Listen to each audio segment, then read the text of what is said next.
Blackbeard's goal is to mirroring but also contrasting Luffy's dream in a crazy way. By the end of this video, you'll know what I just said, as well as both Luffy and Blackbeard's dreams. Yes, you read the title right, Luffy will team up with Blackbeard. This is the One Piece team up no one's expecting, and trust me, I know it sounds crazy, but today I'll explain how and why Luffy and Blackbeard will defeat Imu together, how the entire One Piece story has been setting this up, and I promise that by the end of the video, it will all make sense. Before we jump in, leave a like. These videos take a ton of time, research, and hard work to make, and it really does go a long way to help us out. So first off, let's look at Blackbeard himself. He's a man who's always been the opposite yet the same to Luffy. Of course, it sounds crazy for these two to team up, because in Luffy and Blackbeard's very first meeting, we see their vast differences. Luffy being disgusted by Blackbeard's favorite Mocktown cherry pies, and Blackbeard being disgusted by Luffy's favorite drinks. Also, I just want to point out how funny it is that Oda in a SBS once said how Luffy's least favorite food are cherry pies, but specifically the ones that Blackbeard liked. And so yeah, it is clear that they're opposite, but one crucial piece of interaction is their similarities. Blackbeard and Luffy are so opposite and so different, yet also so eerily similar, making Blackbeard Luffy's greatest foil. You know, right when they drink and eat these drinks and pies, they begin competing with each other immediately over who will buy more food, showing their very competitive, childish, and petty nature. I mean, Blackbeard is shown many times laughing in the face of Joyboy, and despite this, Luffy just stands there silently. It feels like these two are overgrown pirate children who were always destined to fight. But then again, Blackbeard believes in ambition. He believes in dreams. It was Blackbeard who said dreams never die. Something that we've never had to take for granted with Luffy, a man who always believes in his dreams and continuously achieves what people like Bellamy would claim was impossible. And then it was Blackbeard of all people who believed in Luffy and believes in the great pirate mysteries like the One Piece. It was Blackbeard who was so genuinely hyped and excited when he met Luffy again in Impel Down, saying, "You did visit the Sky Island. I was right, it did exist." So how do we get past Luffy and Blackbeard's pride? I think the answer is a lot more simple than we realize. But before I reveal this, make sure you subscribe if you're not already. I've been working on a massive Wano review, analyzing and giving my thoughts on the entire arc. It's already a 50+ page script, and I haven't even mentioned Zoro vs King or Gear 5 yet. So if you like long, in-depth content, you're not gonna want to miss that. And so hit that bell like Luffy and Skypiea to be notified every time we drop. A while ago, I made an entire video about Blackbeard and Luffy being two sides of the same coin, both representing freedom, but Luffy being the symbol of liberation as the warrior of liberation sun god Nika, and Blackbeard being a symbol of anarchy with absolute chaos and destruction ensuing through his Yami Yami no Mi, the darkness fruit, and the Guda Guda no Mi, the quake powers. And so in this context, teaming together, Luffy putting his pride aside to defeat the world government, Imu who upholds the celestial dragon's foundations and liberates the world from corruption from 800 years of deception. I think it really rests on Luffy because we've seen time and time again how selfless Luffy is, always saving others. Even if he says he doesn't want the recognition as a hero, he's truly only doing it from the goodness of his heart. But then if we look at the chaos that ensues symbolized through Blackbeard, he is someone seeking power. With Blackbeard, we've even seen him have the balls to ask the world government to make Hachinosu a pirate kingdom, and references this as his dream, implying his ultimate dream is to be the king of a pirate kingdom. But then remember what Shanks said to teach about Whitebeard? He mentions Blackbeard's ambition, that he'll never stop, a man always chasing bigger and greater goals. So if being a pirate king, an actual ruler of his own nation, is the first step, his ultimate ambition would be to conquer the entire world, sitting upon the throne atop the world and create a full-on anarchy era. Blackbeard once said, "It's time for my era," and his era would be destruction, destroying the current system, chaos and darkness, but also true piracy, a full-on pirate era flipping the world entirely upside down. This is Teach's motivation to defeat Imu, while Luffy is the opposite of Teach, saying that he doesn't want to actually conquer anything. He just wants to be the freest man on the sea. If we consider the dynamic between Teach and Luffy, we can assume their ambitions are both grand, they're both wild dreams, similar yet different. I believe Luffy and Blackbeard both share the same dream, to create a pirate paradise, a kingdom of pirates. The difference would be their vision for the kingdom, as well as their interpretation of the title of the King of the Pirates. ここは海賊たちの楽園だ。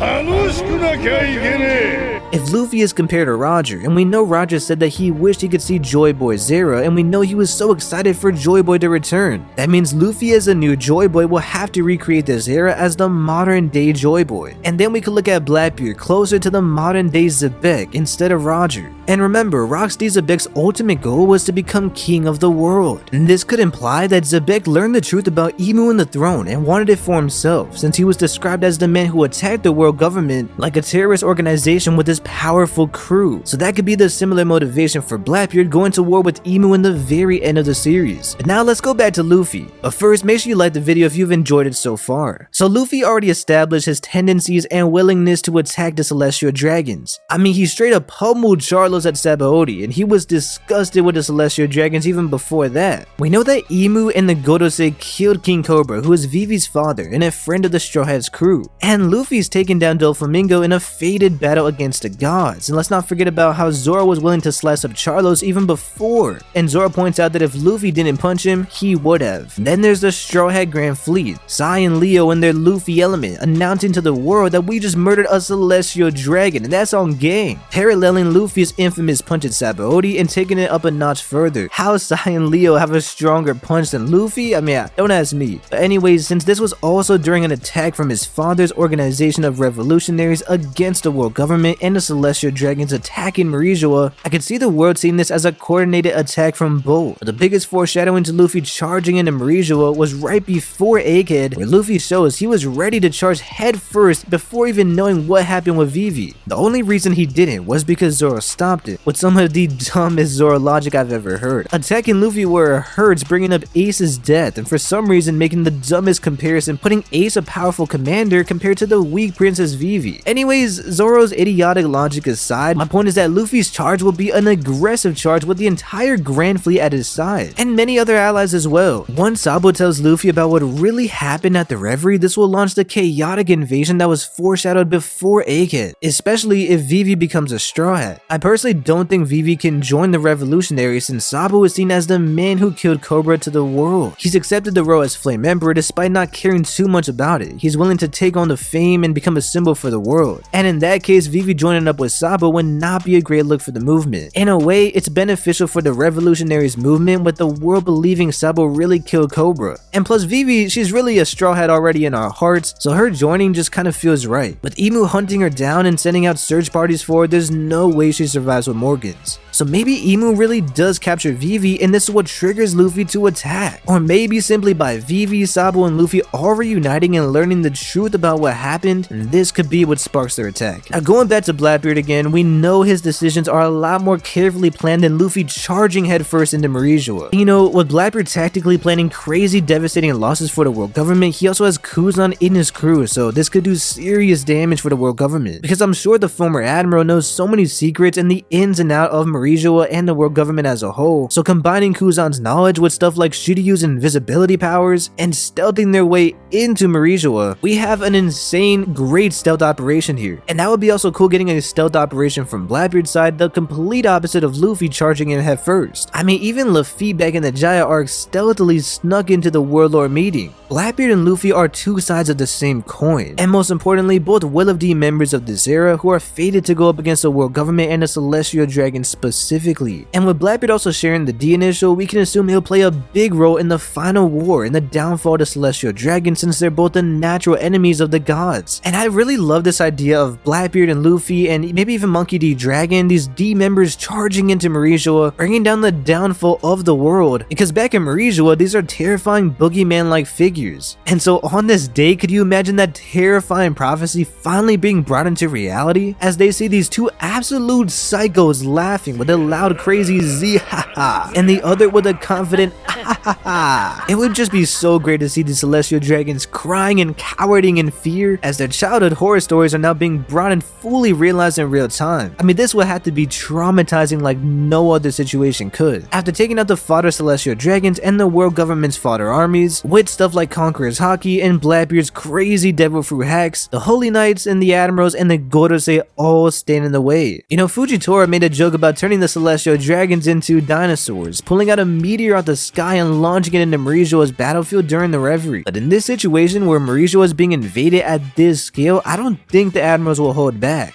Fujitora can really go all out, fighting against the pirates but simultaneously aiding in the destruction of the Holy Land. And you also know that Prejudice Greenbow is going to be heated, so there's no chance that he's not going to be unleashing against all of these pirates. I would really love to see Sanji and Zoro wipe the floor with these old men, because by that time I suspect they'll be much stronger than the admirals, since Zoro's final fight will be against someone like Mihawk, who I personally rank a lot higher than someone like Fujitora, for example. Now, I don't want to get too far into power scaling, especially with these next characters like the Holy Knights and the Godose, because we really haven't seen much of them, but let's just be real, they're going to be powerful. And actually, once we get to see a little bit more of the Godose, I do want to make an entire video on how strong the Godose are, so subscribe for that. But one thing I really want to see are the revolutionaries specifically taking on the Holy Knights. You know, maybe Shanks fights Figurlin and then we get like a Kizaru versus Ben Beckman matchup that we've all been wanting to see since Marineford.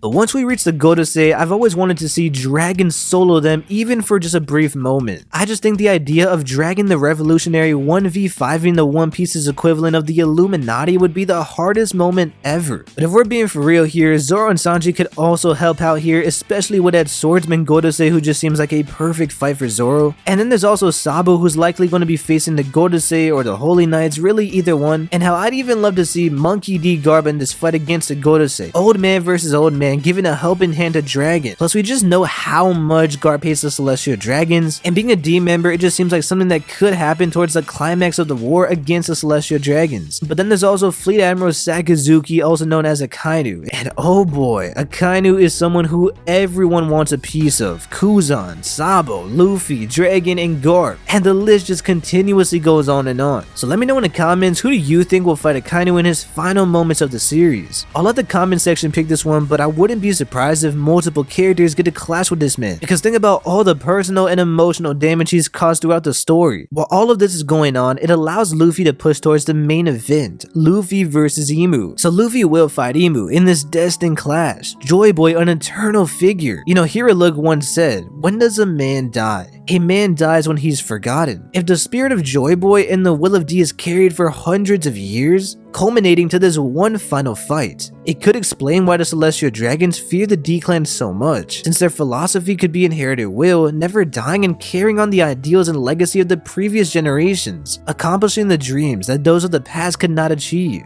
Luffy is the man Roger and the entire D-Clan have been waiting to reawaken the spirit and legend of Joyboy. And I love how the D-Clan, even with their own people not knowing the meaning of their names, never died, showing how the will of D is truly immortalized as long as there's people to carry on their will. It's really a poetic ending to the destined clash against Emu, since the spirit of Joyboy, the man Emu fears most, is still alive after all these years. You see, when you look at Joyboy, he is immortal, but so is Emu. He's literally immortal. And it's such a great foil to Luffy as Joyboy, since Emu is forgotten in the shadows, someone who's literally immortal, however no one even knows about his existence. Emu was wiped away from the world, who no one knows exists. In other words, Emu, someone who is literally immortal but not immortalized. And then Luffy, someone who's not physically and literally immortal, but someone immortalized throughout history, representing immortality in a much more metaphorical sense, as Joyboy, as someone who carries on the will of D for generations. What amazing storytelling Oda's crafted between these two characters. And to make it hit even harder, even Emu is still holding onto that giant straw hat, proving that Joyboy really has never truly died, because once again, he's never been forgotten. Even Emu can never forget Joyboy, the truth of Joyboy's legend and legacy, and he fears the day Joyboy returns. I mean, let's be real here, Joyboy actually lives rent-free forever in Emu's head. Luffy being this white, bright, hopeful symbol of liberation, and Emu being this dark, evil, mysterious, demonic figure also makes for a perfect contrast. I love how Sabo even describes Emu and the energy coming from the throne room as absolutely sinister, evil, and essentially the demonic presence. It's so crazy to have this twist where the people running the entire world are these demons, these monsters, and those who are hailed as gods, truly exposing them for the demons they are. And it really makes me wonder about the message Oda's sending here. Is Oda really telling us more about our real world, making a statement on the states of elite rulers who pull the strings from the shadows? Maybe in Oda's opinion, these people are truly evil, like Emu and the Godose, making world-changing decisions from the shadows all along, with the Godose being the of One Piece's Illuminati, I wouldn't be surprised if this is one message you could take from One Piece's final saga. Another thing I love about Luffy versus Emu is Luffy's pure-hearted childish nature versus Emu's evil corruption. They really cancel each other out, but ultimately Luffy's powerful Haki presence could hold his own even against the most evil of opponents, which I think is another great message for the shonen series. You know, if Luffy is Joyboy, this childlike boy, it would be creepy as hell if Emu was an immortal child. And in contrast to Joyboy, many have speculated that Emu has been a female for years now. Now I'm not 100% sold on this, you know, Oda has shown us more feminine designs for male characters like Cavendish for example, so maybe Emu will be a male with more feminine qualities like Cavendish. But I do see how Emu could potentially be a woman as well. Personally, I'm leaning more towards a figure that transcends human gender completely. Someone that really transcends humanity altogether as well, truly a demon, or maybe some kind of being that was created during the Void Century. And that would really make more sense because the Gorosei worship Emu really like a godly figure, someone a lot more alien or futuristic, or I guess in One Piece's case, more ancient. I also think that it would be perfect to see Luffy versus Emu because we know one thing Luffy hates is cowards. And it seems Emu is the biggest coward in the world. I mean, he's afraid to die, so there alone, that's already one thing. And ever since the beginning of the story, he genuinely hated that Shanks looked like a coward against the mountain bandits. In the very first chapter, we see Luffy just absolutely cannot stand cowards. He genuinely hates Kobe's cowardice and tells him straight up to his face that you are a crybaby coward. Same with Wimpy Hoshi. I mean, the list just really never ends with this guy.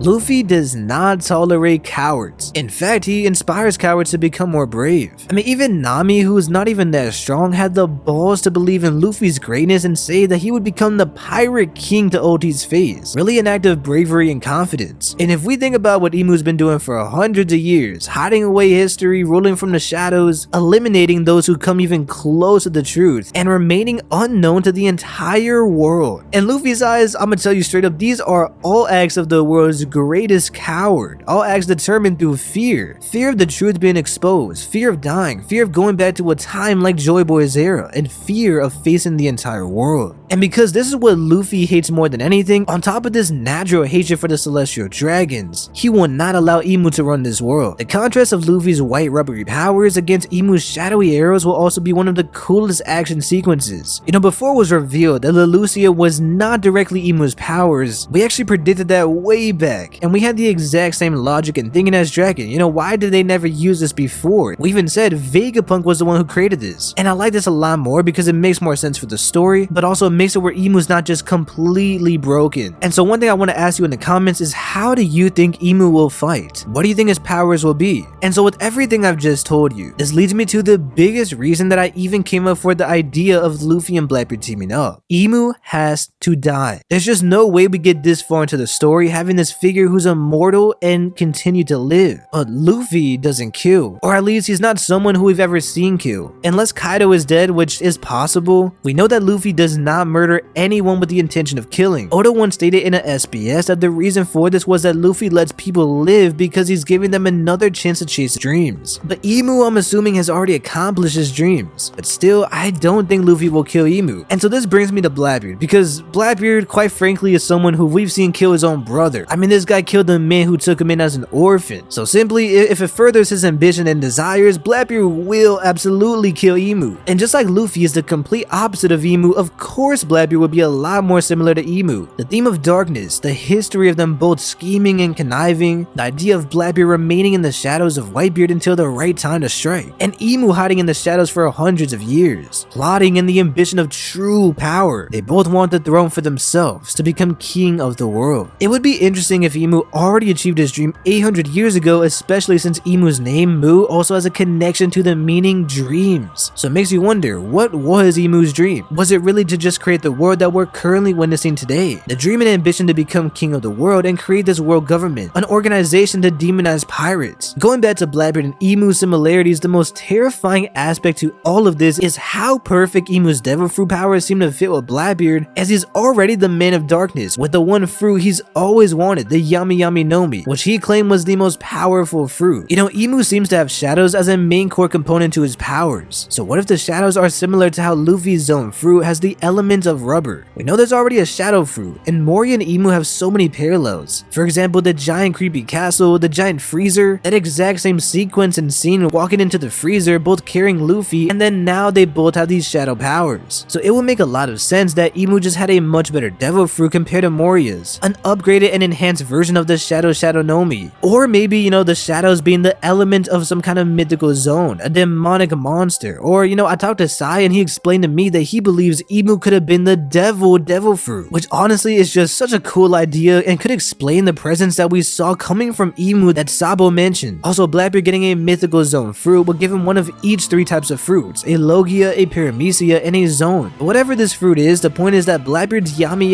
Nomi paired with it would be too perfect, but also ridiculously overpowered and completely broken. And so I think you see where I'm going with this. I cannot see Luffy killing Imu, even if he is the most evil person to exist in the One Piece world. So I think Luffy would defeat Imu, but not fully end him, if you know what I mean. And this is where Blackbeard steps in. Similarly to Marineford, we've seen Blackbeard wait for the perfect opportunity to strike. He even took Whitebeard's fruit after he attacked him at his weakest point, after Whitebeard fought Akainu and the entire Marine's forces. Blackbeard here would be acting in his true nature that we've seen so far, someone who takes advantage of Luffy doing all the dirty work for him, and then to skyrocket in strength and power, he finally fully finishes off Imu and takes this power for himself. Oda said, we're going to find the One Piece at the very end of One Piece, and this is how this could play out, because now it's time for Luffy to overcome his true greatest enemy, not Imu, but the only other D member who can truly challenge him for the title of the King of the Pirates, while they both race for the One Piece, and that is Marshall D. Teach.